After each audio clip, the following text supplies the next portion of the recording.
ऐसी वीडियो रोज देखने के लिए आप मेरे वीडियो को लाइक करें, इस पे कमेंट करें और अपने दोस्तों के साथ शेयर करें। और हाँ, अगर आप इस चैनल पे नए हैं तो इसे सब्सक्राइब करना ना भूलें। स्वाति का नाम जबान पर आते ही उस आदमी की आंखें लाल हो गई, उसकी सांसें भी तेज होने लगी थी। अनिका हैरान होकर अपने सामने खड़े दुश्मन को देखकर बोली, यह कैसे हो सकता है? क्योंकि जब तुम छोटे बच्चे रहे होंगे तभी मेरी माँ इस दुनिया से चली गई थी, तो फिर वो तुम्हें कैसे कोई नुकसान पहुंचा सकती थी? इस बात का जवाब देते हुए उस आदमी ने अनिका से कहा, आज मेरी जो भी हालत है वो सिर्फ स्वाति मल्होत्रा की वजह से है।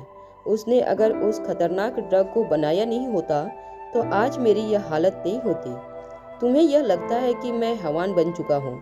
इस दुनिया का सबसे ताकतवर आदमी बनने के बाद मैं दुनिया का सबसे बड़ा शैतान बन जाऊंगा, मगर मुझे शैतान बनाने के पीछे जिसका हाथ है वही होगा इन सब चीजों की असली गुनहगार, और उस गुनहगार का नाम है स्वाति मल्होत्रा, यानी कि तुम्हारी माँ। मुझे क्रिस्टोफर ने बताया है कि तुम इतनी आसानी से हार नहीं मानोगी। काफी जिद्दी लड़की हो, मगर मैं तुम्हारी यह जिद और तुम्हारी यह अकड़ तोड़ कर रहूंगा। तुम्हारी माँ ने मेरे साथ जो कुछ भी किया है उसका बदला मैं तुमसे लेकर रहूंगा। V16 पावर ड्रग हासिल करने के बाद मैं हमेशा हमेशा के लिए इस श्राप से मुक्त हो जाऊंगा और इस दुनिया का सबसे ताकतवर आदमी बन जाऊंगा। उस आदमी के सिर पर खून सवार था। उस आदमी की आंखों में देखकर अनिका जान चुकी थी कि वो किसी भी तरह अपना बदला पूरा करके V16 पावर ड्रग को हासिल करना चाहता था। अगले ही पल उस आदमी ने धीरे धीरे करके अपनी मुठिया कसी और अपने शरीर की पूरी ताकत लगाकर अनिका के सर पर वार कर दिया। अनिका ने एक झटके से अपनी आंखें बंद कर ली। अनिका जानती थी कि उसका यह वार काफी दर्दनाक साबित हो सकता था, मगर कुछ देर तक अनिका को जब कोई दर्द महसूस नहीं हुआ तो अनिका ने धीरे से अपनी आंखें खोली। अनिका ने देखा कि किसी ने उस ताकतवर वार को बीच रास्ते में ही रोक लिया था। इससे पहले कि अनिका अपने बचाने वाले का चेहरा देखते, उन हाथों ने अनिका को कंधे से पकड़कर खड़ा किया और अनिका को अपने सामने खड़ा कर लिया। अब अनिका को बचाने वाला आदमी अब अनिका और अनिका के दुश्मन के बीच खड़ा था। अनिका को बचाने वाले ने भी अपने चेहरे पर मास्क डाल रखा था।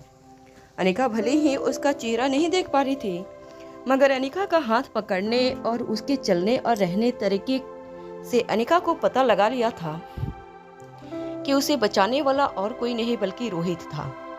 रोहित ने अपनी नजरें दुश्मन पर रखी थी और वह धीमी आवाज में अनिका से बोला, तुम ठीक तो हो ना?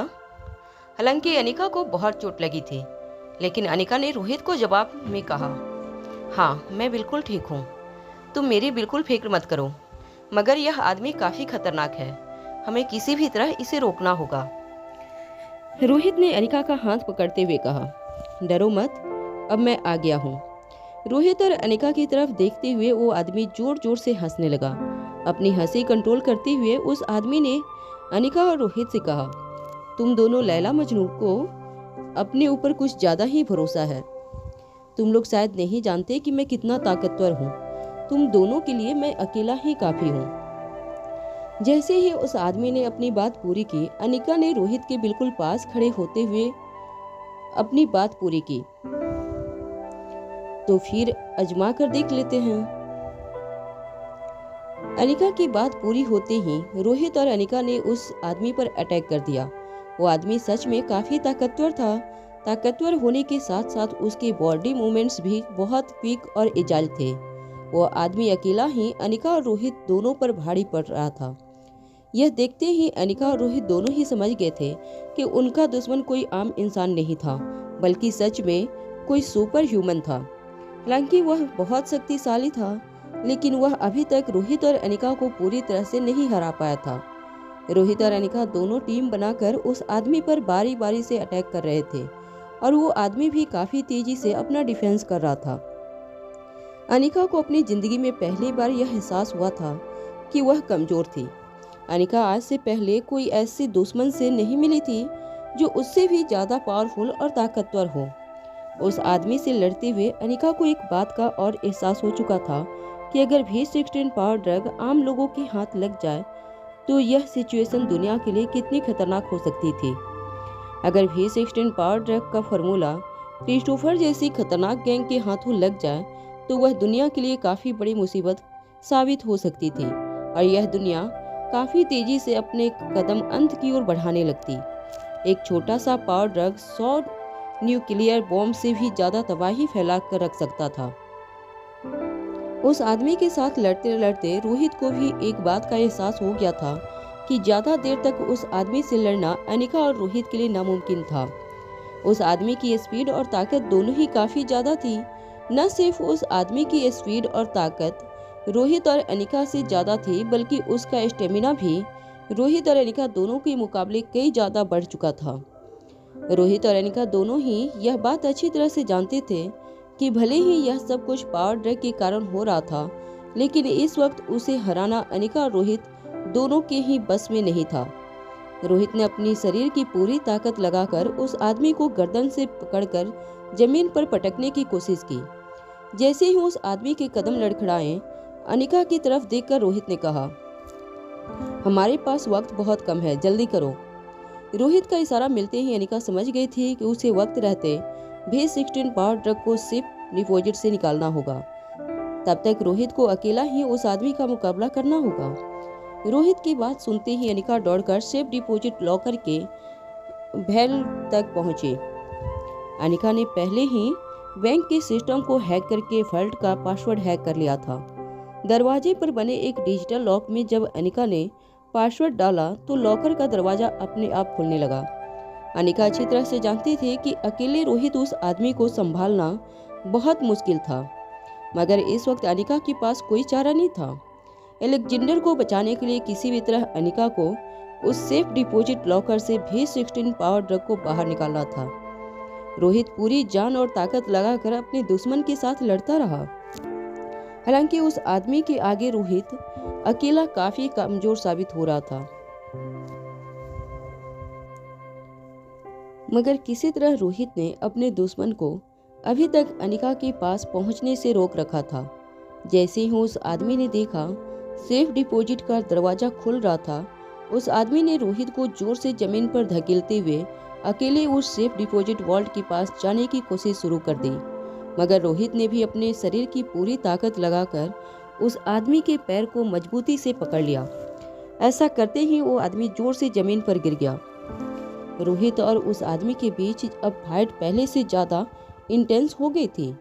वो आदमी किसी तरह वॉल्ट के करीब पहुंचकर V16 पावर ड्रग को हासिल करना चाहता था और दूसरी तरफ रोहित था जो किसी भी तरह उसे ऐसा करने से रोकना चाहता था, क्योंकि रोहित और अनिका दोनों ही जानते थे कि एलेक्जेंडर को बचाने के लिए अगर इस दुनिया में एक दवाई मौजूद थी तो उनका नाम था V16 पावर ड्रग।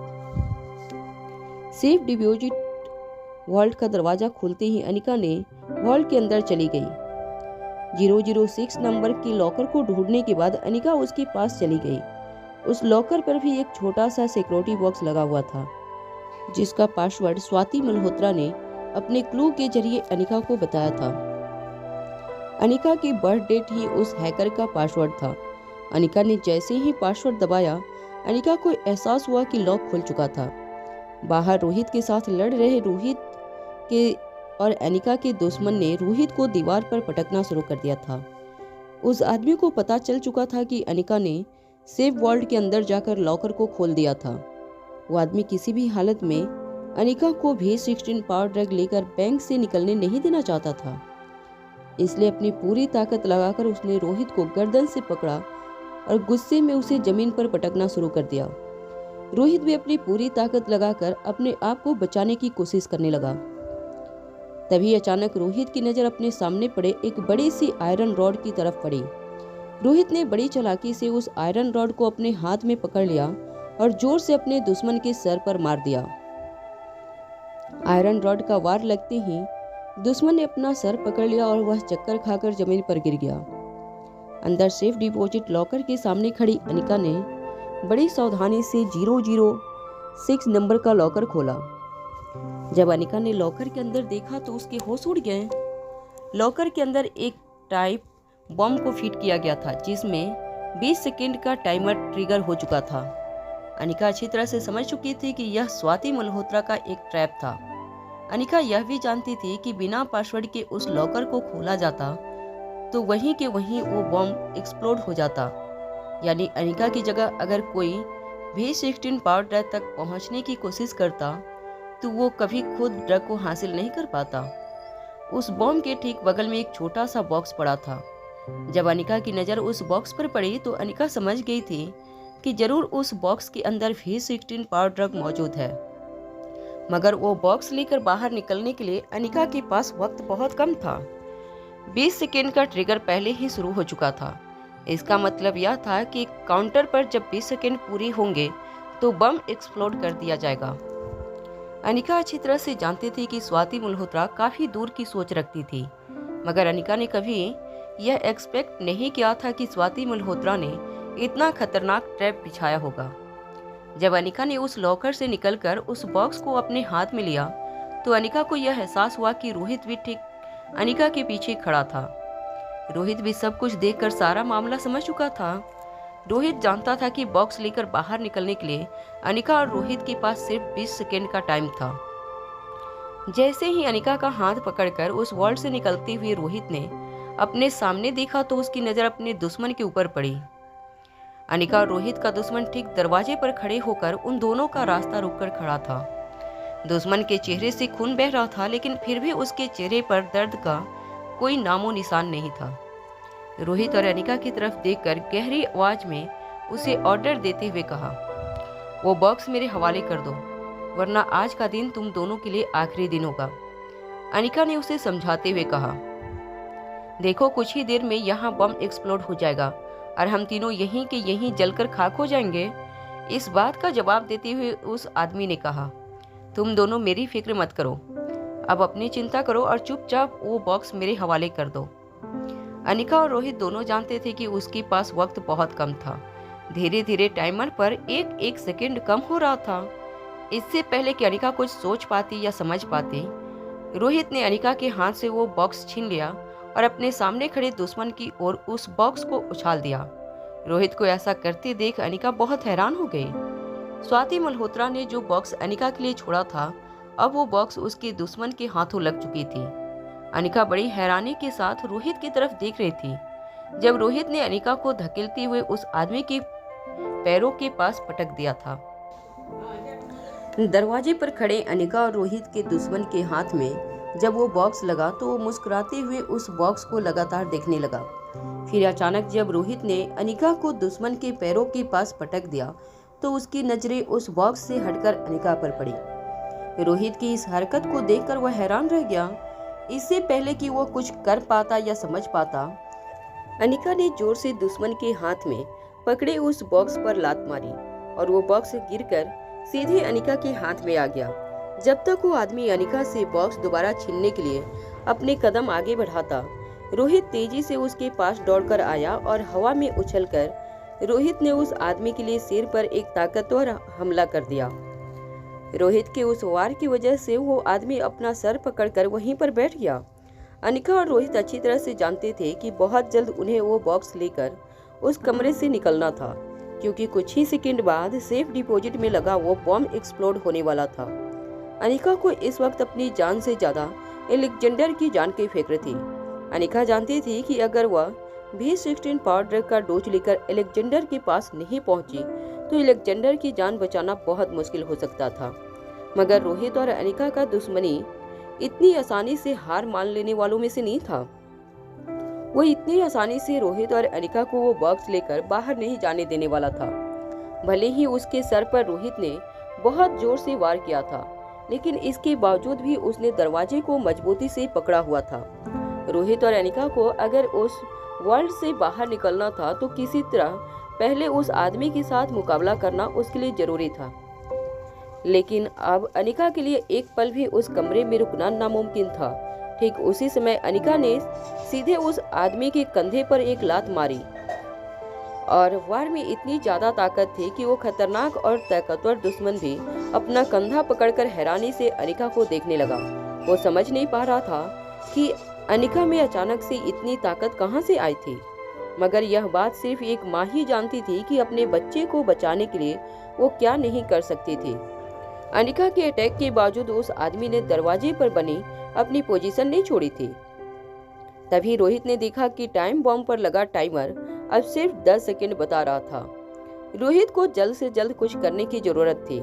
रोहित दौड़कर अपने दुश्मन पर अटैक करने लगा। जैसे ही रोहित को अपनी ओर बढ़ते हुए उस आदमी ने देखा, उस आदमी ने अपनी जगह पर खड़े रहकर रोहित पर जोरदार वार किया। दुश्मन ने अपनी लात से रोहित की छाती पर इतना गहरा वार किया कि रोहित सीधे 10 फुट दूर जाकर दीवार की तरफ लगे लॉकर पर जाकर टकरा गया। इसके ठीक बाद वो आदमी अनिका की तरफ मुड़ गया। जैसे ही उसने अनिका के हाथ में उस बॉक्स को लेने की कोशिश की, रोहित ने दोबारा पीछे से आकर दुश्मन को कंधे से पकड़ लिया।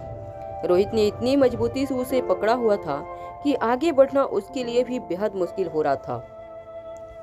रोहित ने अनिका की ओर देखकर आवाज लगाई, जल्दी करो, भागो यहाँ से, इससे पहले कि वो टाइम बम फट जाए और हम तीनों की जान ले लें। तुम जल्दी से वो बॉक्स लेकर निकल जाओ इस जगह से। अनिका के हाथों में एलेक्जेंडर की जान थी। V16 पावर ड्रग के जरिए एलेक्जेंडर को बचाया जा सकता था और दूसरी ओर बिना अनिका की मदद के रोहित इस कमरे से जिंदा बाहर निकलना बहुत मुश्किल था। यह सब देखकर अनिका समझ नहीं पा रही थी कि वह क्या करे। इससे पहले कि रोहित और अनिका कोई कदम उठा सकते, उस आदमी ने अपने पूरे शरीर की ताकत लगाकर रोहित को फिर से जमीन पर पटक दिया और अनिका की ओर आगे बढ़ने लगा। अनिका अपने हाथों में पकड़े बॉक्स को बचाकर सीधे कमरे से बाहर निकल गई। अनिका के साथ साथ उस आदमी ने भी अनिका का पीछा करते हुए दौड़ लगाई, मगर जैसे ही वो दरवाजे के पास पहुंचा, अनिका का दुश्मन अचानक से जमीन पर गिर पड़ा। जमीन पर गिरे रोहित ने दुश्मन का पैर मजबूती से पकड़ा हुआ था। रोहित जानता था कि अगर इस आदमी ने कमरे से बाहर निकलकर अनिका का पीछा किया तो वो V16 पावर ड्रग को हथियाने में आसानी से कामयाब हो जाएगा और रोहित किसी भी हालत में ऐसा होने नहीं दे सकता था। उस आदमी ने अपने पैरों को छुड़वाने के लिए लगातार रोहित पर लातों से वार करना शुरू कर दिया था, मगर रोहित भी इतनी आसानी से उस आदमी को छोड़ने वाला नहीं था। उस आदमी ने अपने दोनों हाथों से लॉकर रूम का दरवाजा पकड़ा हुआ था और अनिका ठीक दरवाजे के बाहर अपने हाथ में वो बॉक्स लेकर खड़ी थी। अचानक से रोहित की नजर टाइम बॉम्ब के टाइमर पर पड़ी। बॉम्ब के फटने में सिर्फ 2 सेकंड बाकी थे। रोहित तेजी से अपनी जगह से उठ गया और उस आदमी की पीठ पर चढ़कर दरवाजे के पास पहुंच गया। इससे पहले कि अनिका कुछ सोच समझ पाती, रोहित ने सीधे अनिका के मुंह पर वो दरवाजा बंद कर दिया। दरवाजा बंद होते ही अनिका के कानों पर जोरदार बम के एक्सप्लोजन्स की आवाज पड़ी। लॉकर रूम की दीवारें लोहे की सलाखों से बनी हुई थी और लॉकर रूम का दरवाजा भी मजबूत लोहे से बनाया गया था। एक्सप्लोजन्स का असर अनिका पर बिल्कुल भी नहीं हुआ, मगर अनिका जानती थी कि धमाका इतना जोरदार था कि अंदर मौजूद लोगों का बचना नामुमकिन था। दरवाजा बंद करने से पहले रोहित की आंखें अनिका से बहुत कुछ कहना चाहती थी, जो अनिका ने रोहित की आंखों में पढ़ लिया था। अनिका जिंदगी में पहली बार अपने आप को हारा हुआ महसूस कर रही थी। हालांकि अनिका अपनी मंजिल के बेहद करीब पहुंच चुकी थी, लेकिन फिर भी अनिका को यह एहसास हो रहा था जैसे उसने बहुत कुछ खो दिया था। अंदर क्या हो रहा था वो सोच सोचकर अनिका का जी घबरा रहा था। वह जानती थी कि अगर किसी तरह रोहित ने बॉम्ब के धमाके में अपनी जान बचा भी ली होगी तो भी वो खतरनाक आदमी उसे कभी जिंदा नहीं छोड़ने वाला था। अनिका को पता था कि उस सेफ डिपॉजिट वॉल्ट से रोहित का जिंदा बाहर आना बहुत ही मुश्किल था। अनिका वहीं स्तंभ खड़ी दरवाजे की ओर देखती रही। धीरे धीरे दरवाजे के अंदर से आग की लपटों की आवाजें ज्यादा भारी होने लगी। अनिका देख पा रही थी कि कमरे के अंदर से काफी धुआं बाहर निकल रहा था। धमाके की तेज आवाज से गली के लोगों की भी नींद खुल चुकी थी। सिक्योरिटी गार्ड भी लौटकर बैंक के पास पहुंच चुके थे। उन्होंने धमाके की आवाज बड़ी दूर से सुन ली थी और आवाज सुनते ही उन्होंने फायर ब्रिगेड को भी इत्तला कर दिया था। कुछ ही देर में आसपास के लोग और फायर ब्रिगेड के लोग उस जगह पर पहुंच गए। बैंक के अंदर दाखिल होते ही फायर ब्रिगेड के लोगों ने अपने इक्विपमेंट्स के जरिए सेफ डिपॉजिट वॉलेट का दरवाजा तोड़ दिया और अंदर जाकर आग बुझाने लगे। धीरे धीरे अनिका के पास लोगों की भीड़ बढ़ने लगी। अनिका अच्छी तरह से जानती थी कि धमाके में रोहित का बचना बेहद मुश्किल था। इतने इमोशनल समय में भी अनिका ने अपना होश पूरी तरह से नहीं खोया था। कुछ सोचते ही अनिका ने अपने हाथ में पकड़ा वो छोटा सा बॉक्स धीरे से अपनी जेब में रख दिया। ताकि किसी की नज़र उस बॉक्स पर ना पड़ सके। थोड़ी ही देर में इंस्पेक्टर अब्बास और चिराग मेहता भी वहां पहुंच चुके थे। अनिका ने अपने नजरें ठीक सेफ डिपॉजिट वेल्व के तरफ बनाकर रखी हुई थी। फायर डिपार्टमेंट के लोग कभी अंदर जाते तो कभी बाहर से बाहर निकलते। बड़े बड़े पाइप्स के जरिए आग को बुझाने की कोशिश की जा रही थी। कुछ देर बाद आग पर काबू पाया गया। जैसे ही आग शांत हुई, अनिका कमरे के अंदर दौड़कर जाने की कोशिश करने लगी, मगर आसपास खड़े सिक्योरिटी गार्ड और फायर डिपार्टमेंट के लोगों ने उसे ऐसा करने से रोक दिया। इंस्पेक्टर अब्बास अपना बैज दिखाकर सिक्योरिटी गार्ड और फायर ब्रिगेड के लोगों के साथ अंदर चले गए। अनिका बाहर खड़ी बहुत बेसब्री से किसी खबर का इंतजार कर रही थी। अंदर से जो लोगों की आवाजें आ रही थी, उसमें अनिका रोहित की आवाज को ढूंढने की कोशिश कर रही थी, मगर लोगों के शोर में अनिका को रोहित की आवाज कहीं सुनाई नहीं दी। अनिका बस एक बार यह जानना चाहती थी कि रोहित बिल्कुल सही सलामत था। इंस्पेक्टर अब्बास काफी देर तक फायर डिपार्टमेंट के साथ वॉल्ट के अंदर बॉम्ब एक्सप्लोजन की तहकीकात कर रहे थे। अनिका को बैंक के बाहर इंस्पेक्टर अब्बास के टीम वालों ने एक चेयर के ऊपर कंबल उठाकर बैठाया हुआ था। लोकल पुलिस को जब इस बात का पता चला कि अनिका देर रात को बैंक के अंदर मौजूद थी, तब वो आगे पूछताछ करने अनिका के पास आ गए, मगर चिराग ने अपनी पावर का इस्तेमाल करके उस बात को वहीं के वहीं दबा दिया। लोकल पुलिस भी अच्छी तरह से जानती थी कि चिराग मेहता कौन था और उसका पावर क्या था, इसलिए लोकल पुलिस ने अनिका को ज्यादा परेशान न करते हुए अनिका को अकेला छोड़ दिया। वो लोग एक बात अच्छी तरह से जानते थे कि मारवा खानदान से जुड़े हुए लोग कभी भी कोई चोरी के इरादे से किसी बैंक को लूटने जैसी हरकत नहीं कर सकते थे। लोकल पुलिस इस बात को अच्छी तरह से जानती थी कि जितना पैसे इस पुराने बैंक के अंदर था, उससे कई ज्यादा रोहित के बेडरूम के लॉकर के अंदर मौजूद था। कुछ देर अंदर तहकीकात करने के बाद इंस्पेक्टर अब्बास फायर फाइटर्स के साथ बाहर आए। अनिका के पास आकर इंस्पेक्टर अब्बास अपना सर झुकाकर खड़े रहे।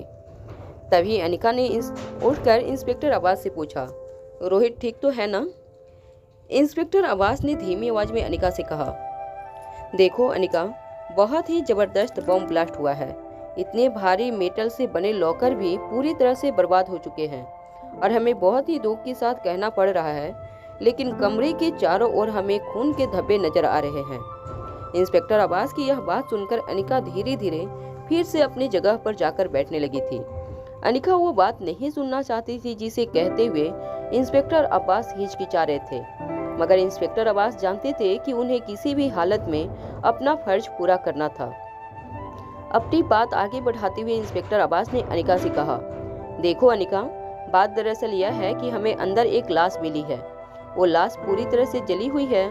लाश को पहचान पाना काफी मुश्किल है। इंस्पेक्टर अब्बास ने सोचा था कि उनकी यह बात सुनकर अनिका पूरी तरह से टूट जाएगी और जोर जोर से रोने लगेगी, मगर ऐसा कुछ नहीं हुआ। इंस्पेक्टर अब्बास ने देखा कि उनकी बात सुनने के बाद अनिका किसी गहरी सोच में डूबी हुई थी। इंस्पेक्टर को ऐसा लगा कि शायद रोहित की मौत की खबर सुनकर अनिका के दिमाग पर कोई गहरा सदमा लगा है, जिसकी वजह से वह ऐसा रिएक्शन दे रही थी। इंस्पेक्टर अब्बास ने जब अनिका के कंधे पर हाथ रखा तो अनिका एक झटके से अपनी जगह पर खड़ी हो गई और इंस्पेक्टर अब्बास की आंखों में आंखें डालकर कहने लगी, आपको यकीन है ना कि अंदर सिर्फ एक ही लाश मिली है? इंस्पेक्टर अब्बास ने भी इस बात का जवाब देते हुए हाँ में अपना सर हिला दिया। यह बात सुनते ही अनिका ने इंस्पेक्टर अब्बास से कहा, फिर वो रोहित नहीं हो सकता। अगर कमरे से आपको सिर्फ एक ही लाश मिली है, इसका मतलब रोहित जिंदा है। जो लाश आपको मिली है वो रोहित की नहीं हो सकती। इंस्पेक्टर अब्बास ने पहले भी कोई ऐसी सिचुएशन का सामना किया था जब विक्टिम के घर वाले यह मानने के लिए तैयार नहीं होते थे कि मरने वाला उनका रिलेटिव था। अनिका भी इस वक्त ठीक उसी तरह के रिएक्शन दे रही थी। अनिका इंस्पेक्टर अब्बास की आंखों में पड़ चुकी थी कि उन्हें अनिका की बात का विश्वास नहीं था। अनिका ने अपने आप को इंस्पेक्टर अब्बास से दूर धकेलते हुए कहा, अगर आपको मेरी बात पर विश्वास नहीं है तो आप उस लाश का डीएनए टेस्ट कीजिए, तब साफ हो जाएगा कि वो रोहित नहीं है। अनिका की आंखों में काफी कॉन्फिडेंस नजर आ रहा था। इंस्पेक्टर अब्बास ने अनिका की रिक्वेस्ट एक्सेप्ट करते हुए अपने आदमियों से कहा, लाश को स्पेशल डिपार्टमेंट ले जाओ और वहां उनका डीएनए टेस्ट करवाओ। पता चल जाएगा कि लाश रोहित की है या किसी और की। चिराग जानता था कि रोहित की गैर हाजिरी में सब कुछ उसी को संभालना होगा। वो यह भी अच्छी तरह से जानता था कि अनिका के दुश्मन अभी भी अनिका के इर्द गिर्द कहीं हो सकते हैं। चिराग ने अपनी पहचान और पावर का इस्तेमाल करके पुलिस को अनिका से दूर रखा हुआ था। चिराग अच्छी तरह से जानता था कि अनिका को इस वक्त किसी के भी डिस्टरबेंस से काफी ज्यादा परेशानी हो सकती थी। अनिका किसी गहरी सोच में डूबी हुई थी। उसे देखकर ऐसा लग रहा था जैसे अंदर हुई हर बात को वो बारी बारी से अपने दिमाग में रिप्ले करके देखने की कोशिश कर रही हो। अनिका को यकीन था कि रोहित जरूर जिंदा था। इंस्पेक्टर अब्बास ने अनिका के पास आकर धीमी आवाज में कहा, क्या तुम मुझे बता सकती हो कि इतनी रात गए तुम और मिस्टर मारवा इस बैंक में क्या कर रहे थे? चिराग ने जैसे ही इंस्पेक्टर अब्बास की बात सुनी, वो इंस्पेक्टर अब्बास के पास आकर कहने लगा, लोग इंस्पेक्टर, इस वक्त मैडम अनिका की हालत ठीक नहीं है। वो दिमागी परेशानियों से गुजर रही हैं। मुझे लगता है कि आप अगर इस वक्त उन्हें परेशान न करें तो ही अच्छा होगा। अनिका ने चिराग को इशारा करते हुए उसे यह बता दिया कि वो बिल्कुल ठीक थी। इसके बाद इंस्पेक्टर अब्बास की बात का जवाब देते हुए अनिका ने कहा, वो दरअसल मैं और रोहित बैंक के लॉकर में एक कीमती चीज जो रोहित ने रखी हुई थी वो देखने आए थे, मगर तभी हमारे सामने एक काला कपड़ा पहना आदमी आकर खड़ा हो गया। उसने अचानक ही हम पर हमला कर दिया। अनिका अभी भी अपनी बात आगे बढ़ाने ही वाली थी कि एक स्ट्रेचर पर कुछ आदमी एक पूरी तरह से जली हुई लाश लेकर बाहर आ गए। लाश इतनी बुरी से जली हुई थी कि लाश पर नजर पड़ते ही सभी लोगों ने अपनी नजरें घुमा ली। यूँ कहा जा सकता था कि लाश में सिर्फ हड्डियां बची थी। स्पेशल डिपार्टमेंट के कुछ लोग उस लाश को एम्बुलेंस में शिफ्ट करने के बाद अपने साथ स्पेशल डिपार्टमेंट के हेड ऑफिस ले गए।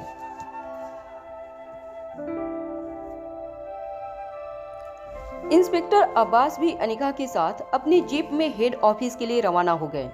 हेड ऑफिस पहुंचने के बाद जब कुछ लोग उस लाश को स्ट्रेचर के अंदर ले जाने लगे तो अचानक ही भूमिका ने उनका रास्ता रोक लिया। भूमिका लगातार स्ट्रेचर पर लेटी लाश को देखती रही। लाश पूरी तरह से जली हुई थी। डीएनए टेस्ट के बिना यह कह पाना मुश्किल था कि यह लाश किसकी थी। जैसे ही भूमिका ने अनिका को इंस्पेक्टर अब्बास के साथ जीप से बाहर निकलते देखा, भूमिका दौड़कर अनिका के पास पहुंच गई और स्ट्रेचर की ओर इशारा करते हुए कहने लगी, यह कौन है? क्या यह वही आदमी है जिसके साथ तुम लोगों का झगड़ा हुआ था? अच्छा मुझे बताओ, रोहित कहाँ है? कहाँ है रोहित?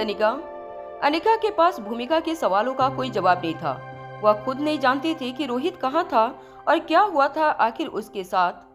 इंस्पेक्टर अब्बास ने भूमिका को इससे पहले कभी इतना परेशान नहीं देखा था। इसलिए जब इंस्पेक्टर अब्बास ने भूमिका के कंधे पर हाथ रखा तो उनका हाथ झटकते हुए भूमिका ने कहा, यह रोहित नहीं हो सकता। तुम लोग मेरी बात समझने की कोशिश करो। रोहित मेरा भाई है। मैं बचपन से उसे अच्छी तरह से जानती हूँ। रोहित के पास हर एक बात का प्लान बी होता था। प्लान बी फेल हो जाए तो प्लान सी, और अगर प्लान सी भी फेल हो जाए तो प्लान डी। इतनी प्लानिंग करने वाला आदमी कभी कभी एक बम धमाके में मर ही नहीं सकता है। अनिका तुम तो वही थी, बताओ मुझे रोहित कहाँ है? रोहित नहीं मर सकता। यह लाश रोहित की नहीं है। तुम लोग मेरा यकीन करो। भूमिका ने यह बात बहुत कॉन्फिडेंस के साथ कही थी, मगर अंदर से वह भी जानती थी कि अगर यह लाश रोहित की नहीं थी तो रोहित कहाँ था। अगर यह मान लिया जाए कि सेफ डिपॉजिट वॉल्ट में हुए धमाके में रोहित ने अपनी जान बचा ली थी तो सवाल यह उठता था कि रोहित आखिर कहाँ गया था, और अगर रोहित जिंदा था तो वो सबके सामने क्यों नहीं आ रहा था? वह इस तरह से क्यों छुप गया था? अनिका भी मन ही मन यह सारी बातें सोच रही थी कि अगर रोहित जिंदा था तो वह उसके सामने क्यों नहीं आ रहा था। अनिका नहीं जानती थी कि सेफ डिपॉजिट वॉल्ट के अंदर क्या हुआ था, मगर कहीं न कहीं अनिका का दिल यह मानने के लिए राजी नहीं था कि स्ट्रक्चर पर जो लाश थी वह रोहित की थी। इंस्पेक्टर अब्बास ने स्ट्रक्चर पकड़े आदमियों को इशारा करते हुए कहा, जाओ लाश को लेबोरेटरी में ले जाओ। जब कुछ लोग उस लाश को अंदर ले गए तब भूमिका अपना सर पकड़कर वहीं सीढ़ियों पर बैठ गई। इंस्पेक्टर अब्बास ने अपनी जेब से एक पेपर और पेन निकालकर अनिका से पूछा, हाँ तो अनिका, तुमने मुझसे कहा था कि उस सेफ डिपॉजिट वॉल्ट के पास जब तुम गए तब अचानक तुम्हारे सामने एक काले कपड़े पहने आदमी ने आकर हमला कर दिया। तो क्या मैं जान सकता हूँ कि इतनी रात गए तुम लोग सेफ डिपॉजिट वॉल्ट में क्या करने गए थे? इससे पहले कि अनिका कुछ जवाब दे पाती, चिराग, जो कि अपने आदमियों के साथ इंस्पेक्टर अब्बास की जीप के पीछे हेड ऑफिस पहुंच चुका था, उसने इंस्पेक्टर अब्बास की इस बात का जवाब देते हुए कहा, देखिए, दरअसल मैडम और सर इतनी रात को बैंक में सिर्फ इसलिए गए थे क्योंकि सर ने जो वेडिंग गिफ्ट मैडम के लिए खरीदी थी वो उन्हें दिखाना चाहते थे और अचानक उनके सामने यह चोर आ गया और सर और उस चोर के बीच लड़ाई हो गई। इसमें अनिका मैडम का कोई दोष नहीं है। इंस्पेक्टर अब्बास अच्छी तरह से जानते थे कि रोहित जैसे आदमी का सेफ डिपॉजिट लॉकर इतने मामूली बैंक में नहीं हो सकता था। मगर चिराग से ज्यादा न उलझते हुए इंस्पेक्टर अब्बास ने अनिका से पूछा, अच्छा अनिका, तुमने मुझे बताया कि उस सेफ डिपॉजिट रूम में लॉक हो जाने के बाद अंदर सिर्फ रोहित और वो चोर था, दोनों के बीच हाथापाई हो रही थी, यह भी तुमने कहा। फिर अंदर लॉकर रूम में जोरदार धमाका हुआ, मगर दरवाजा बंद होने की वजह से तुम यह देख नहीं पा रही थी कि रूम के अंदर क्या हो रहा था। जब अनिका ने इस बात पर हाँ में अपना सर हिलाया तब इंस्पेक्टर अब्बास ने अनिका से पूछा, फिर अंदर एक ही लाश कैसे मौजूद है? मेरा कहने का मतलब है कि अगर अंदर दो लोग लड़ रहे थे और इतना जोरदार धमाका हुआ तो लाशें भी दो होनी चाहिए थी, मगर अंदर एक ही लाश मिली है।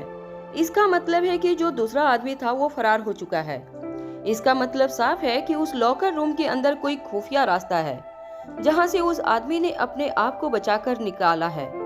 मैंने अपने आदमियों से कह दिया है कि अच्छी तरह से लॉकर रूम की तलाशी ले, कहीं कोई सुरंग या फिर खुफिया रास्ता नजर आए तो वह तुरंत मुझे इत्तला करें।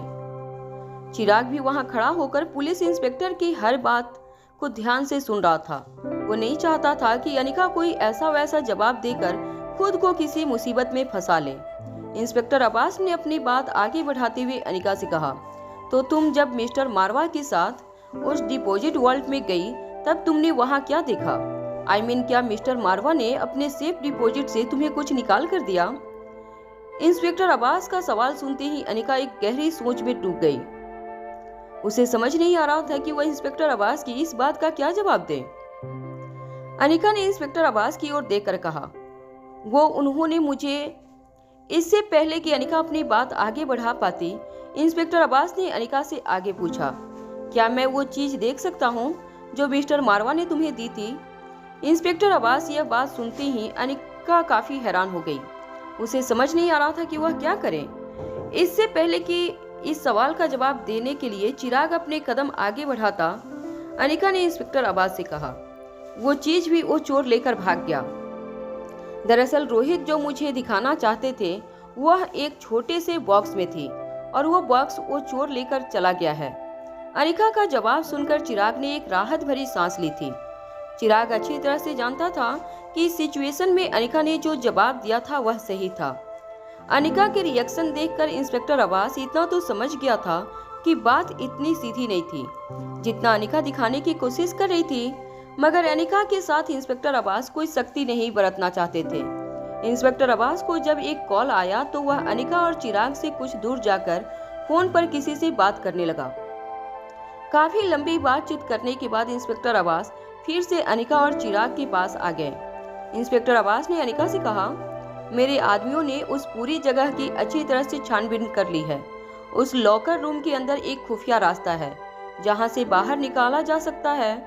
इंस्पेक्टर अब्बास की बात सुनने पर भूमिका और अनिका दोनों के चेहरे पर एक उम्मीद नजर आने लगी थी, मगर इससे पहले अनिका या भूमिका आगे कुछ कह पाते, इंस्पेक्टर अब्बास ने अपनी गहरी सोच में जाते हुए कहा, मगर सवाल यह उठता है कि वो रास्ता किसने बनाया था। अगर वो खुफिया रास्ता वहाँ पहले से मौजूद था तो जरूर उस रास्ते का इस्तेमाल करके जो भी वहाँ से भागने में कामयाब हुआ है उसे पहले से पता था कि वहाँ पर वो खुफिया रास्ता मौजूद था। भूमिका और अनिका दोनों ही इस बात को सोच सोच कर परेशान हो रहे थे। अगर रोहित उस कमरे से भागने में कामयाब हुआ था तो रोहित जरूर यह जानता था कि उस कमरे में एक खुफिया रास्ता मौजूद है, मगर रोहित को यह बात कैसे पता थी, यह सोच सोचकर अनिका भी परेशान हो रही थी। तभी अचानक एक तेज गाड़ी के स्पेशल डिपार्टमेंट के पार्किंग लॉट के सामने आकर ब्रेक मारी। गाड़ी की आवाज इतनी तेज थी कि सभी लोग उस गाड़ी की तरफ देखने लगे। उस गाड़ी से तेजी से उतरते हुए हंसराज मारवा ने अनिका को जोर से आवाज लगाते हुए पूछा, कहाँ है रोहित? बताओ मुझे, कहाँ है रोहित? क्या हुआ मेरे रोहित के साथ? हंसराज का चेहरा और आंखें गुस्से से लाल थे। ऐसा लग रहा था जैसे वो कभी भी अनिका पर हमला कर सकते थे। स्पेशल डिपार्टमेंट के कुछ ऑफिसर ने हंसराज को ऐसा करने से रोक लिया। हंसराज चीख चीख कर अनिका की ओर देख कर कहते रहे, यह कभी नहीं हो सकता कि एक मामूली चोर के हाथों मेरा बेटा मारा जाए। सिर्फ तुम्हें बचाने की वजह से उसने अपनी जान दे दी। मैं तुम्हें छोड़ूंगा नहीं। अगर रोहित को कुछ भी हुआ तो याद रखना कि मैं तुम्हें छोड़ूंगा नहीं। यह सब कहते हुए हंसराज की सांसें बहुत तेज हो रही थी। अपने पति के बगल में आकर खड़े होने के बाद देविका ने अनिका की ओर देखकर कहा, मैं तो पहले से जानती थी कि तुम रोहित के साथ जरूर कोई खतरनाक खेल खेल रही हो। आखिर तुमने अपने खेल को अंजाम दे ही दिया। मुझे तो लगता है कि इन सब में इसी लड़की की साजिश होगी। अनिका के लिए ऐसी बात सुनते ही चिराग ने आगे आकर हंसराज और देविका से कहा, देखिए, इसमें अनिका मैडम की कोई गलती नहीं है। दरअसल सर ने ही उन्हें बैंक में बुलाया था, उन्हें अपनी वेडिंग गिफ्ट दिखाने के लिए। वहां अचानक से वो चोर उनके सामने आ गया और उसने सर के ऊपर हमला कर दिया। इसमें मैडम की कोई गलती नहीं है। चिराग की बात सुनते ही देविका ने अपनी आवाज बढ़ाते हुए अनिका से कहा, शादी बस इस शादी की वजह से ही यह सब हुआ है। न यह शादी होने वाली होती और न ही रोहित अपनी जान गंवाता। इस मनहूस लड़की के साथ शादी करने के फैसले की इतनी बड़ी सजा मिली रोहित को। इस लड़की के साथ शादी की वजह से मारवा खानदान ने अपना इकलौता चिराग खो दिया। देविका की बात सुनते ही हंसराज ने अपना सर पकड़कर रोना शुरू कर दिया। स्पेशल डिपार्टमेंट के हेड क्वार्टर्स की सीढ़ियों पर बैठते हुए हंसराज ने कहा, मेरा रोहित, मेरा बेटा हमेशा हमेशा के लिए मुझे छोड़कर चला गया। हंसराज को दिलासा देते हुए देविका ने उनके कंधे पर हाथ रखते हुए कहा, देखिए, आप इस तरह टूट जाएंगे तो मारवा खानदान का क्या होगा? मारवा खानदान ने अपने चिराग को हमेशा के लिए खो दिया है। अब आप ही को मारवा खानदान की जिम्मेदारियों को संभालना होगा। इस वक्त आपको हिम्मत दिखानी है। अगर आप ही टूट गए तो कैसे चलेगा? चिराग यह सब देखकर बहुत हैरान हो गया था, क्योंकि अभी तो इस बात का भी पता नहीं चला था जो लाश मिली थी वह रोहित की है भी या नहीं। मगर उससे पहले ही देविका ने रोहित को मरा हुआ समझकर अपने पति को उसकी जगह लेने के लिए सपने भी देख लिए थे। चिराग सोच भी नहीं सकता था कि प्रॉपर्टी की लालच में कोई इतना अंधा हो सकता है। तभी अनिका की धीमी आवाज सभी के कानों पर पड़ी। अनिका ने कहा, रोहित जिंदा है। अनिका की आंखों में इतना कॉन्फिडेंस देखकर आसपास खड़े सभी लोग बहुत शॉक हो गए। इंस्पेक्टर अब्बास और बाकी लोग भी यह जानना चाहते थे कि अनिका यह बात इतनी श्योरिटी से कैसे कह सकती थी कि रोहित अभी जिंदा था।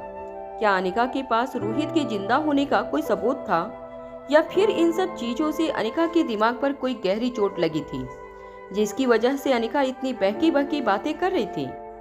यह बात किसी को समझ नहीं आ रही थी।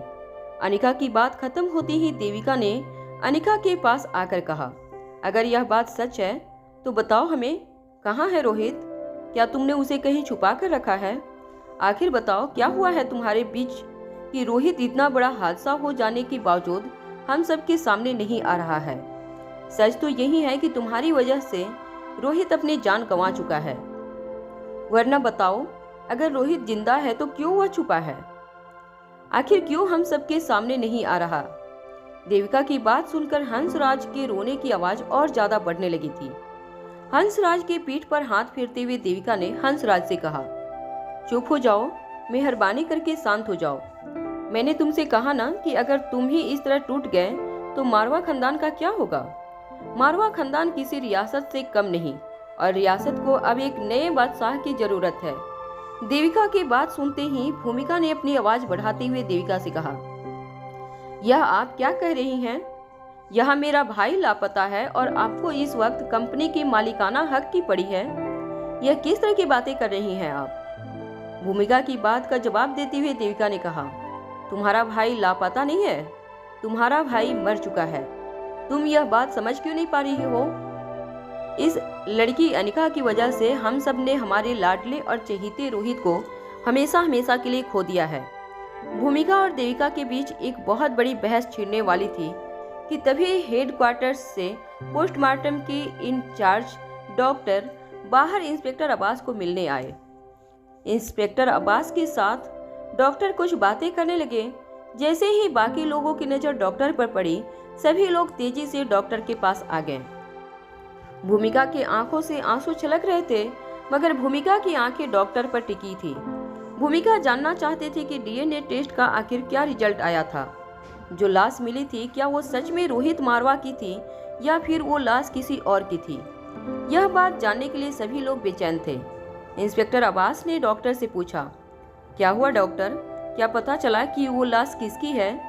डॉक्टर ने अपने चेहरे से चश्मे उतारते हुए इंस्पेक्टर अब्बास से धीमी आवाज में कहा, हमने लाइफ केयर हॉस्पिटल से मिस्टर रोहित मारवा की पुरानी डीएनए टेस्ट रिपोर्ट मंगवा ली थी।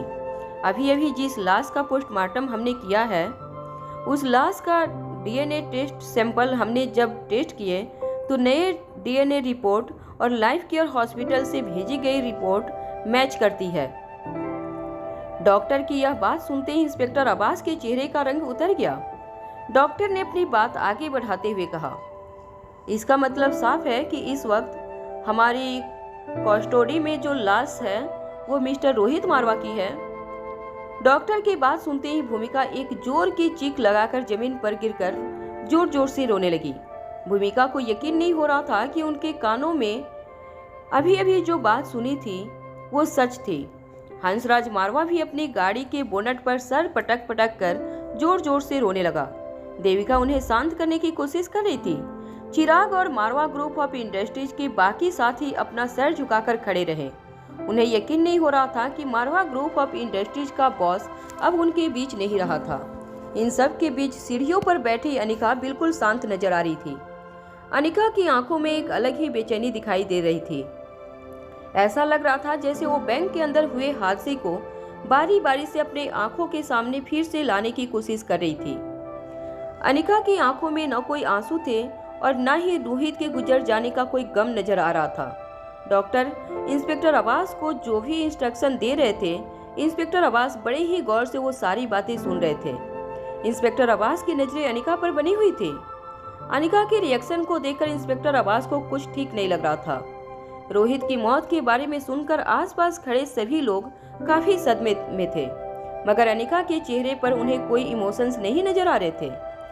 रोहित मारवा की मौत की खबर धीरे धीरे आग की तरफ फैलने लगी थी। चिराग, अनिका और बाकी साथियों को लेकर फिर से मारवा हाउस लौट आया। चिराग की गाड़ी के पीछे हंसराज और देविका भी मारवा हाउस आ पहुंचे। मारवा हाउस पहुंचते ही चिराग ने देखा कि दादी माँ लीला के साथ अपनी व्हील चेयर पर बैठी सबके लौटने का इंतजार कर रही थी। जैसे ही दादी माँ ने अनिका को गाड़ी से उतरते देखा, लीला ने दादी माँ की व्हील चेयर को ढकेलते हुए आगे बढ़ाया। दादी माँ की आंखों में और चेहरे पर एक अजीब सी बेचैनी नजर आ रही थी। अनिका को देखते ही दादी माँ ने अनिका से पूछा, बताओ मुझे, कहाँ है रोहित? क्या रोहित तुम्हारे साथ वापस घर लौटा है? मैंने सुना है कि किसी खतरनाक आदमी ने रोहित पर हमला कर दिया। रोहित ठीक तो है ना? बताओ मुझे अनिका, रोहित ठीक तो है ना? अनिका को समझ नहीं आ रहा था कि वो दादी माँ की बातों का क्या जवाब देती। अनिका को खामोश खड़ा देखकर दादी माँ ने अपनी आवाज़ ऊंची करते हुए अनिका से कहा, बोलो, बोलती क्यों नहीं हो तुम लड़की? कहाँ है मेरा रोहित? जवाब दो मुझे। यह सब देखकर देविका दादी माँ से कहा, गजब हो गया मम्मी जी, मारवा खानदान पर दुखों का पहाड़ टूट पड़ा है। इस लड़की की वजह से मारवा खानदान ने हमेशा के लिए अपने चिराग को खो दिया है। देविका की बात सुनते ही दादी माँ की आंखें फटी की फटी रह गई। दादी माँ को देखकर ऐसा लग रहा था जैसे वह सुन पड़ चुकी थी। देविका ने अपनी बात आगे बढ़ाते हुए दादी माँ से कहा, आपने सही सुना है। यह कहते हुए मेरी जबान नहीं चल रही है। जिस वारिस को आपने इतने लाड और प्यार से बड़ा किया, वो हमेशा हमेशा के लिए हमें छोड़कर चला गया। रोहित की मौत हो चुकी है, अब वो वापस कभी नहीं लौटने वाला। दादी माँ ने अभी अभी देविका के मुंह से जो बात सुनी थी, उस बात को मान लेने के लिए दादी माँ हरगिज राजी नहीं थी। दादी माँ की केयर टेकर लीला अच्छी तरह से जानती थी कि इतना बड़ा शौक सहने के काबिल दादी माँ नहीं थी। लीला खुद भी हालांकि रोहित की मौत की खबर सुनकर बहुत डिस्टर्ब हो चुकी थी, मगर वो दादी माँ को दिलासा देते हुए कहने लगी, नहीं नहीं मालकिन, आप फिक्र मत कीजिए, जरूर कोई गलतफहमी हुई है। मैंने तो सुना था कि जिस आदमी की लाश उन्हें बैंक में मिली है, वो लाश उस लुटेरे की थी जो रोहित बाबा से लड़ने आया था।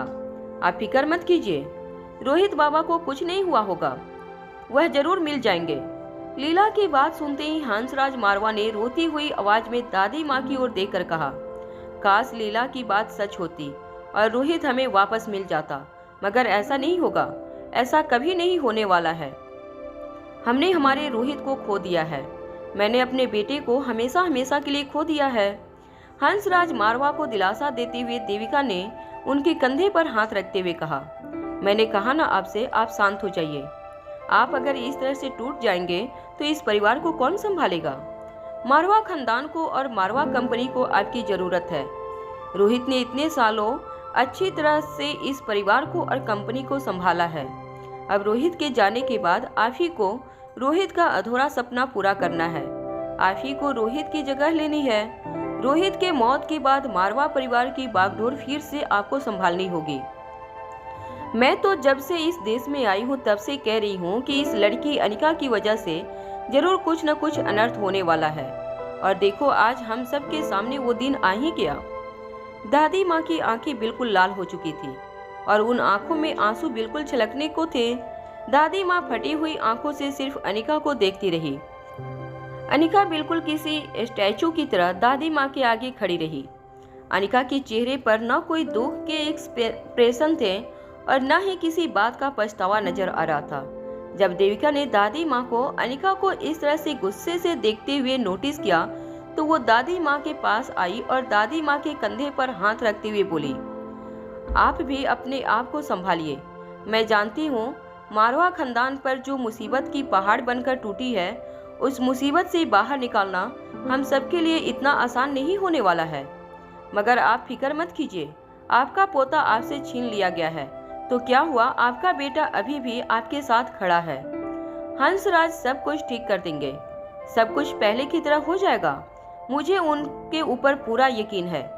रोहित की जगह लेने के बाद वो भी बिल्कुल रोहित की तरह ही कंपनी और परिवार दोनों को एक साथ बांध कर रखेंगे, इस बात का मुझे भरोसा है।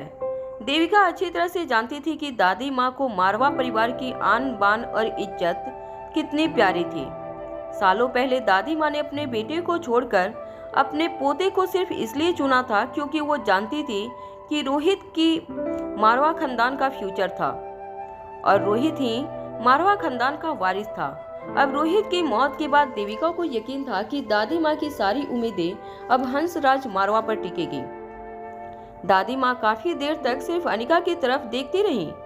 दादी माँ का गुस्सा देखकर अब देविका जोर जोर से रोते हुए दादी माँ से कहने लगी, इस लड़की के साथ शादी करने के फैसले की वजह से रोहित को कितनी बड़ी सजा मिली है। आखिर क्या बिगाड़ा था हमारे रोहित ने इस लड़की का जो उसे इतनी बड़ी सजा भुगतनी पड़ी।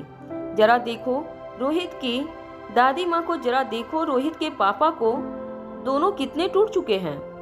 देविका अपनी जगह से चलकर हंसराज मारवा के पास गई और उनके कंधे पर हाथ रखकर फिर से कहने लगी, मैंने आपसे कहा था ना, इस लड़की के साथ शादी करने के चक्कर में मारवा खानदान को एक दिन बहुत बड़ी कीमत चुकानी होगी। देख लिया तुमने अपनी आंखों से, अब इस तरह से तुम भी टूट जाओगे तो मारवा खानदान को कौन संभालेगा। तभी अचानक देविका के कानों पर दादी माँ की गहरी आवाज पड़ी। दादी माँ ने अपने बगल में खड़ी लीला से कहा, मेरी छड़ी लाओ। लीला दादी माँ की छड़ी लेकर ठीक दादी माँ के बगल में खड़ी थी, मगर लीला समझ नहीं पा रही थी कि दादी माँ छड़ी क्यों मांग रही थी। दादी माँ बड़े ही आराम से अपनी व्हील चेयर से खड़ी हुई। ऐसा लग रहा था जैसे उनके पैरों में दोबारा ताकत लौट आई थी। दादी माँ को अपने पैरों पर खड़ा देखकर लीला ने जल्दी से अपने हाथ में पकड़ी छड़ी उनके हाथ में थमा दी, मगर लीला यह देखकर हैरान हो गई कि दादी माँ ने यह छड़ी अपने आप को सहारा देने के लिए नहीं मंगवाई थी। बल्कि दादी माँ ने उस छड़ी को बिल्कुल कस के पकड़ लिया। दादी माँ की आंखों में गुस्सा देखकर देविका समझ गई थी कि दादी माँ अनिका की खूब पिटाई करने वाली थी। इसलिए देविका तेजी से दौड़कर दादी माँ के पास आई और दादी माँ के कंधे पर हाथ रखकर कहने लगी, दादी माँ, यह क्या कह रही हैं आप? अगर आप इस लड़की को सजा देना ही चाहती हैं तो घर से निकाल दीजिए इस लड़की को, मगर इस लड़की पर हाथ उठाकर आप अपने आप को और अपने हाथ क्यों मैले कर रही हैं? हाँ, मैं अच्छी तरह से जानती हूँ कि इस लड़की की वजह से हमने अपना जवान बेटा खोया है, मगर मेरा यकीन मानिए इस लड़की को अपने किए की सजा मिलकर रहेगी। थोड़ी सी मार से इस लड़की को सजा नहीं मिलने वाली है। इस लड़की को सख्त से सख्त सजा मिलनी चाहिए। इस घर के वारिस को इस घर से हमेशा हमेशा के लिए दूर करने के लिए इस लड़की को भी भारी कीमत चुकानी होगी। इससे पहले कि देविका आगे कुछ कह पाती, देविका ने अपने पैरों में जोर से दर्द महसूस किया। देविका झटके से जमीन पर गिर गई। देविका यह देखकर हैरान थी कि दादी माँ ने उस छड़ी से अनिका को नहीं बल्कि देविका के पैरों पर जोर से मारा था। इससे पहले कि देविका और कुछ कह पाती, दादी माँ ने एक के बाद एक छड़ी से देविका के शरीर पर जोर जोर से फटकार लगाने लगी थी। दादी माँ लगातार देविका को छड़ी से पीटती रही। देविका जमीन पर गिरकर चीखती रही, चिल्लाती रही, मगर दादी माँ ने एक के बाद एक जोरदार वार करना बंद नहीं किया। दादी माँ काफी बुढ़ी हो चुकी थी, मगर अभी भी उनके शरीर में उतनी जान थी कि वो छड़ी से मार मार कर देविका की जान निकाल दे। जमीन में दर्द से तड़प रही देविका ने दादी माँ से पूछा, अरे मैंने ऐसा क्या किया? आप मुझे सजा क्यों दे रही हैं? मेरी वजह से रोहित नहीं मरा है, रोहित इस अनिका की वजह से मरा है। दादी माँ ने लगातार देविका को छड़ी से पीटते हुए कहा, इस घर में इतनी बुरी खबर आई है, इस घर में मातम फैला है और तुम्हें हंसराज को रोहित की जगह पर बैठाने की पड़ी है। अरे किस तरह की औरत हो तुम? दादी माँ लगातार छड़ी से देविका को पीटती रही, मगर दादी माँ की आंखों से आंसू छलकना कम नहीं हुआ। दादी माँ को देखकर ऐसा लग रहा था जैसे रोहित की मौत का सारा गुस्सा दादी माँ देविका के ऊपर उतारना चाह रही थी। देविका ने दादी माँ से कहा, आप यह कैसी बातें कर रही हैं? रोहित के बाद अगर मारवा परिवार के बिजनेस पर किसी का हक है तो वो है सिर्फ हंसराज का। इस खानदान के पास और कोई वारिस नहीं है। हंसराज तो आपका बेटा है। दादी माँ ने इस बात का जवाब देते हुए कहा, हंसराज अकेला मेरा बेटा नहीं है, पंकज भी मेरा बेटा है, सुधीर भी बिल्कुल मेरे बेटे जैसा ही है। जहाँ तक मारवा खानदान के वारिस का सवाल है तो मारवा खानदान का अगला वारिस आर्यन है। जमीन पर गिरी देविका ने दादी माँ की आंखों में आंखें डालकर कहा, हाँ मैं मानती हूँ कि आर्यन इस खानदान का अगला वारिस है, लेकिन आर्यन अभी 6 साल का है। वो तो छोटा बच्चा है, वो परिवार की और बिजनेस की जिम्मेदारियां कैसे संभालेगा? दादी माँ ने इस बात का जवाब देते हुए कहा, मैं मानती हूँ कि आर्यन अभी छोटा है, वो बच्चा है, परिवार की और बिजनेस की जिम्मेदारियां नहीं संभाल सकता। मगर अनिका तो समझदार है ना? जब तक आर्यन अपनी पोजीशन संभालने के काबिल नहीं हो जाता तो रोहित की जगह अनिका बिजनेस और परिवार को संभालेगी। और मेरा यह फैसला आखिरी फैसला है और इस घर में इस वक्त इस फैसले के खिलाफ कोई नहीं जा सकता। दादी माँ का फैसला सुनकर देविका और हंसराज मारवा दोनों की फटी हुई आंखों से दादी माँ को देखते रहे। देविका समझ नहीं पा रही थी कि दादी माँ के अंदर इस तरह का बदलाव कहाँ से आया था। भूमिका जो अब मारवा हाउस पहुंच चुकी थी, उसने यह सब अपनी नजरों के आगे होते हुए देखा। जब दादी माँ ने अपना फैसला सुना दिया तो भूमिका धीरे से उनके पास गई और दादी माँ को शांत करते हुए दादी माँ को उनकी व्हीलचेयर पर बैठाकर कहा, दादी माँ, इस बार पहली बार आपने सही फैसला लिया है और आपके इस फैसले में मैं आपके साथ खड़ी हूँ। अपनी व्हीलचेयर पर बैठने के बाद अपनी छड़ी का सहारा लेकर दादी माँ अपनी गर्दन झुकाकर बैठे रहीं। अनिका को समझ नहीं आ रहा था कि वह किस तरह से दादी माँ को दिलासा देती। दादी माँ ने अपनी गर्दन झुकाकर भूमिका से धीमी आवाज में कहा, रोहित की अंतिम संस्कार की तैयारियां शुरू करवाओ। दादी माँ ने भले ही यह बात गहरी और कड़क आवाज में कही थी, मगर भूमिका दादी माँ की यह बात सुनकर पूरी तरह से टूट गई। भूमिका दादी माँ की व्हीलचेयर के पास बैठकर सिसकियां लेते हुए रोने लगी।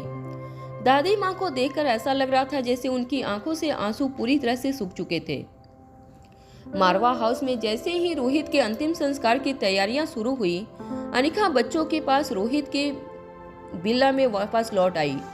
जैसे ही अनिका रोहित के विला में इंटर हुई, उसने देखा कि तीनों बच्चे दरवाजे पर खड़े उसी का इंतजार कर रहे थे। जैसे ही अनिका कार से उतरी, उसने देखा कि नन्ही सी रिया दौड़कर उनके पास आ गई। अनिका के पैर से लिपटकर रिया ने बड़ी मासूम आवाज में अनिका की आंखों में आंखें डालकर पूछा, मम्मा, क्या यह बात सच है कि डैडी मर गए हैं? एलेक्जेंडर बहुत कोशिश कर रहा था कि वह अपने इमोशंस न दिखाए, मगर एलेक्जेंडर की आंखों में उसे धोखा दे रही थी। एलेक्जेंडर और आर्यन की आंखों में भी वही सवाल था जो रिया ने अभी अभी अनिका से पूछा था। अनिका अच्छी तरह से जानती थी कि उसे बच्चों के साथ बहुत ही सोच समझकर बात करनी होगी, इसलिए रिया के सर पर हाथ फेरते हुए अनिका ने कहा, नहीं, ऐसा कुछ नहीं है, बस डैड को एक बहुत जरूरी काम है, इसलिए वो कम से कम 3 महीने तक घर नहीं लौटेंगे। फिर उनका काम पूरा होते ही वो घर लौट आएंगे। यह बात सुनकर आर्यन भी अनिका के पास आया और अनिका से लिपट गया, मगर एलेक्जेंडर वहीं अपनी जगह पर खड़ा रहा। एलेक्जेंडर ने कुछ देर सोचने के बाद अनिका की आंखों में आंखें डालकर कहा, आप झूठ बोल रही हैं। आप यह समझ रही हैं कि हम बच्चे हैं, इसलिए ऐसी न्यूज बर्दाश्त नहीं कर पाएंगे, मगर आप जानती नहीं हैं कि मैं कितना स्ट्रांग हूँ। अनिका इस वक्त एलेक्जेंडर की भी मानो स्थिति अच्छी तरह से जानती थी। एलेक्जेंडर एक के बाद एक अपने प्यारे दोस्तों को खो रहा था। मारवा हाउस में एक छोटा कब्रिस्तान एलेक्जेंडर के दोस्तों के लिए बना दिया गया था और इसलिए कुछ दिनों के लिए एलेक्जेंडर को मारवा हाउस से दूर इस विला में लाया गया था। एलेक्जेंडर की बात सुनते ही नन्ही सी रिया ने अपने दोनों हाथों को अपनी कमर पर रखकर एलेक्जेंडर से ऊंची आवाज में कहा, देखो, एक बार मम्मा ने कह दिया तो कह दिया। मम्मा कभी झूठ नहीं बोलती है। मम्मा हमेशा सच कहा करती है। मम्मा ने हमें सिखाया है कि चाहे कितनी भी डिफिकल्ट सिचुएशन हो, हमें उस सिचुएशन को फेस करना चाहिए। मम्मा कभी किसी सिचुएशन से भागती नहीं है और इसलिए मैं यह कह सकती हूँ कि मम्मा जो कुछ भी कह रही हैं वो सच है। अगर मम्मा ने कहा कि डैड जिंदा है, इसका मतलब डैड जिंदा हैं और 3 महीने बाद वो वापस लौट आएंगे। हालांकि एलेक्जेंडर और रिया को नन्ही सी रिया की बात पर विश्वास नहीं था, मगर रिया मुस्कुराते हुए अनिका से लिपट गई। आर्यन ने भी सूझबूझ दिखाते हुए अनिका की बातों पर कोई काउंटर आर्गुमेंट नहीं किया। अनिका ने एलेक्जेंडर की ओर देखकर मुस्कुराते हुए कहा, देखो, फिक्र मत करो, डैड जल्द ही वापस आ जाएंगे। तुम लोगों को फिक्र करने की कोई जरूरत नहीं है। अब जाकर के लो, मुझे कुछ काम है। यह कहने के बाद अनिका जल्दी से अपने कमरे में चली गई। अनिका की जेब में अभी भी वो बॉक्स मौजूद थी जो स्वाति मल्होत्रा ने अपने सेफ डिपॉजिट लॉकर में छोड़ा हुआ था। यह वही बॉक्स था जिसके बदले रोहित ने अपनी जान का सौदा किया था। अनिका नहीं जानती थी कि बॉक्स के अंदर क्या था। क्या बॉक्स के अंदर V16 पाउडर ड्रग था या फिर उस तक पहुंचने का जरिया उस बॉक्स में कैद था? यह बात अनिका जल्द से जल्द जानना चाहती थी। वो बॉक्स एक छोटा सा मेटल बॉक्स था जिसे लॉक किया गया था। उस बॉक्स को अपनी जेब से निकालकर अनिका ने एक मेज पर रख दिया, मगर उस बॉक्स को खोलने से पहले अनिका ने राजलक्ष्मी को फोन लगाया। जैसे ही कॉल कनेक्ट हुआ, अनिका ने राजलक्ष्मी से पूछा, बताओ क्या है डीएनए रिपोर्ट? जब स्पेशल डिपार्टमेंट के पोस्टमार्टम इंचार्ज डॉक्टर ने राजलक्ष्मी से डीएनए रिपोर्ट मंगवाए थे, तब पहले ही राजलक्ष्मी ने उन रिपोर्ट्स को बदल दिया था। अनिका जानती थी जब पोस्टमार्टम के जरिए उस लाश के डीएनए सैंपल निकालकर रोहित मारवा के डीएनए सैंपल टेस्ट रिपोर्ट से मैच करेंगे तो यही साबित होगा कि वो लाश रोहित मारवा की थी।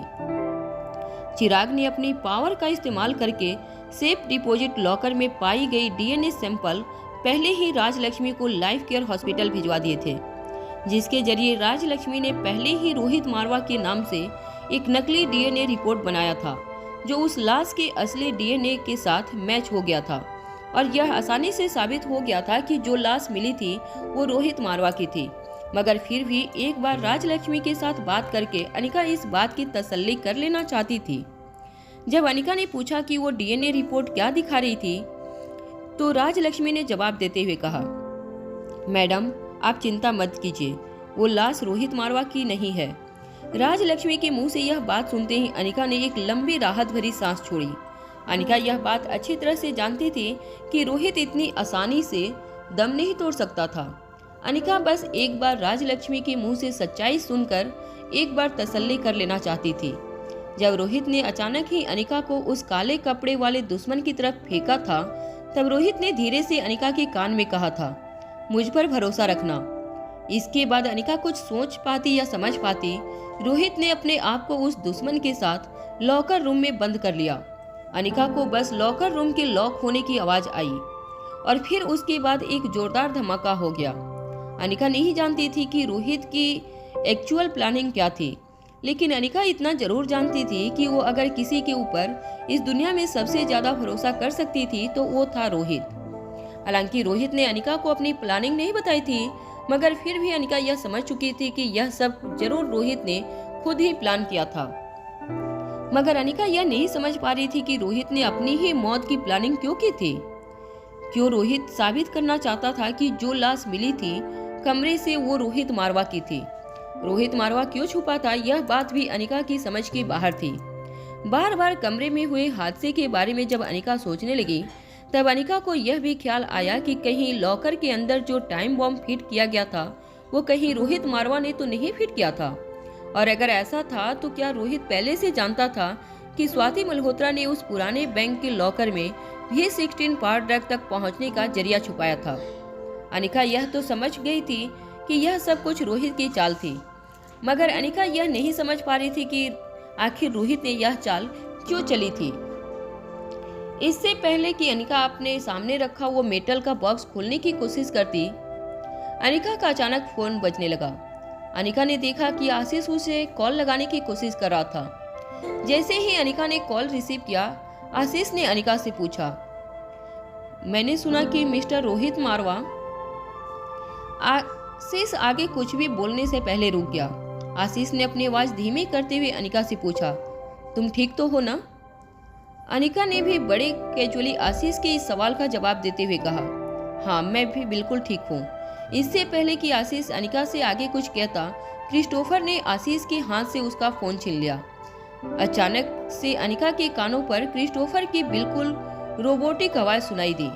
क्रिस्टोफर ने अनिका से कहा, देखो हम दोनों की सिचुएशन कितनी सेम टू सेम है। हम दोनों ने ही जिस पर सबसे ज्यादा भरोसा किया उसी ने हमें धोखा दे दिया।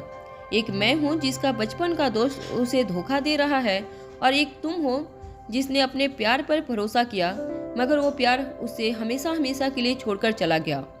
अनिका क्रिस्टोफर की पहेलियां सुलझाने के बिल्कुल मूड में नहीं थी, इसलिए अनिका ने कड़क आवाज में क्रिस्टोफर से कहा, क्या काम है वो कहो, सीधे मुद्दे पर आओ। अनिका की इस बात पर क्रिस्टोफर जोर जोर से हंसने लगा। अपनी हंसी को कंट्रोल करने के बाद क्रिस्टोफर ने अनिका से कहा, वैसे तुम्हारा बेटा अलेक्जेंडर भी कुछ कुछ मेरी तरह ही है। मतलब मैं यह नहीं कहता कि मैं उसका बाप हूँ, मगर हम दोनों की कहानी भी बिल्कुल सेम है।